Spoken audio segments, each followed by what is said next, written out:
নমস্কার। জ্ঞানবাণী স্টুডিওর সমীক্ষা। আজকের বিষয় একজনের হার, অন্যজনের শিক্ষা। হার, হ্যাঁ সত্যি হার। আমরা যাকে এতদিন অগ্নিকন্যা মনে করেছিলাম, সেই অগ্নিকন্যা কেমন করে সবার চোখে একটা বিষ কন্যা হয়ে উঠেছিলেন, তার গল্পই আজ জ্ঞানবাণী স্টুডিওতে আপনাদেরকে আমি বলবো। আমার সমীক্ষায় যতটুকু উঠে এসেছে, সময়টা তখন 2005 কি 6 হবে।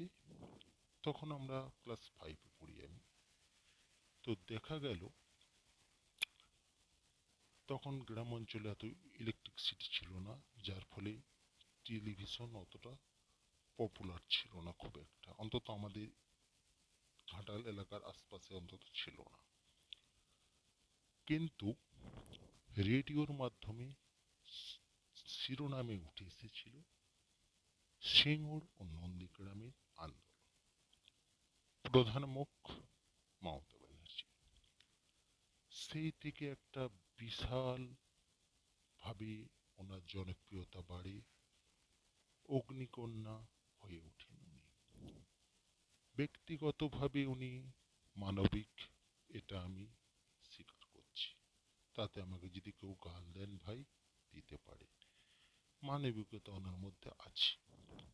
তবে ভুলটা কোন জায়গা থেকে হয়েছিল সেটাই আজকের আলোচনা করব।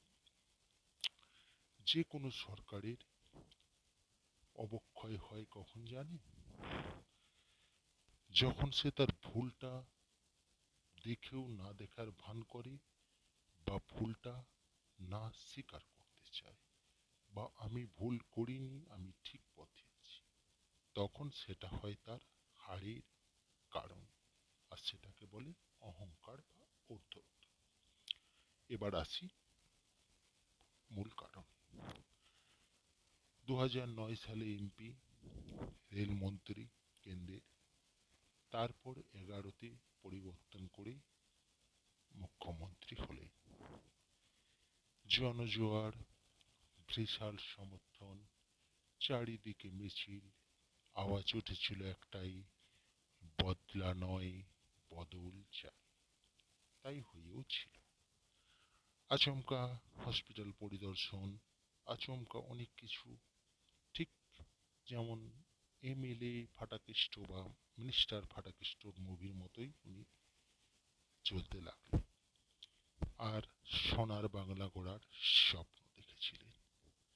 সোনার বাংলা উনি গড়তেও পারতেন, কিন্তু ওই যে বললাম, কিছু ভুল উনি দেখেও না দেখার ভান করে গেছেন, এড়িয়ে গেছেন, ভেবেছেন ঠিক হয়ে যাবে, ঠিক হয়ে যাবে, কিন্তু ঠিক আর হলো না। এবার বলি কোন জায়গায় ভুলটা। সর্বফার্স্ট ভুল হলো শিক্ষাক্ষেত্র। সেই যে শিক্ষাক্ষেত্রের ভুল ওনাকে ধ্বংসের দিকে নিয়ে গেল। উনি যদি নিজেও একান্তে কখনো ভাবেন, এটা ভেবে দেখবেন ওনার ভুলটা এই জায়গাতেই ছিল। কারণ কন্যাশ্রী প্রকল্প দিয়ে উনি পাস ফেল প্রথা তুলে দিয়ে যেটা করেছিলেন সেটা সত্যিই ভুল। সেটার মাধ্যমে সকল মেয়েরা অন্তত ভেবেছিল যে আমরা পড়াশোনাটা কি সেটা না, আমরা সবাই পড়ছি, এইটাই তাদের মনের মধ্যে গেঁথে গিয়েছিল। আমরা পড়ছি, আমরা পড়ছি, আমরা কন্যাশ্রী, এই যে কথাটা, এই কথাটার ঊর্ধ্বততে ছাত্র ছাত্রীগুলো রসাতলে চলে গেল। তার কারণ কি হলো? স্কুলে পাস ফেল নেই, লাভ মেরে উঠল, কলেজে খাটালের মতো ভর্তি হয়ে গেল সকলে মিলে। যার ফলে কি হলো? কলেজে প্রচুর ছাত্রছাত্রী, পড়ানোর দিনক্ষণ বেশি নেই, এর ফলে কি হলো, এক শ্রেণী ভালো পড়লো, আর বেশিরভাগ 3 ভাগ তারা পড়লই না। তারা ওই মোবাইল ফোন ঘেঁটে, আর বাকিটা না পড়ে কর্তার সুপারিশে পাস করে গেল। এরপর শুরু হয় ঘুষ দিয়ে চাকরি পাওয়ার দুর্নীতি। আমি তো ভালো পড়তে পারছি না, আমার বাবার টাকা আছে, আমার ঠাকুরদার আছে, বা আমার সম্পত্তি আছে, সেটা বেচে চাকরি করে দিল। এই জায়গাতেই শুরু হয়ে গেছিল সেদিনই সরকারের অধঃপতন। তাই বর্তমান সরকারের কাছে হাত পা ধরে অনুরোধ, আপনারাও এই পাস ফেল প্রথাটি রাখুন।